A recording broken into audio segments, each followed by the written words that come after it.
أعزائي مشاهدينا الكرام، زي ما انتم شايفين جامع النهارده درويش والزيتونه وبهجت. بيقولوا لي يابا الشعب كئيب وعايزين نضحكهم شويه. قلت لهم يا ريت والله، اول واحد كئيب والكأب مليء انا، فيا ريت يضحكونا النهارده. زي ما انتم شايفين هنبدا ببهجت ان شاء الله باذن الله نضحك الجمهور كله. لنا نكته حلوه كده هنقول ان شاء الله. أيوة. مره واحد راح عند واحد بتاع سمك، قال له عايز اشتغل، وهو طبعا بيبيع السمك مشوي ومقلي. قال له عايز مقلي ولا مشوي؟ حد ضحك؟ لا وحش. ايه ما جاتش. هنبدا بزيتونه. السلام عليكم الاول يا جدعان، واحلى مسا عليكم يا رجاله. وبقول لك في مره واحد حط رجليه في الشباك شنقل الناموس.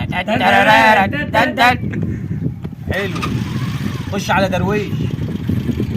تحية خاصة للجمهور المصري. ومرة واحد فيسي في اللباس هبهب. يخرب بيتك.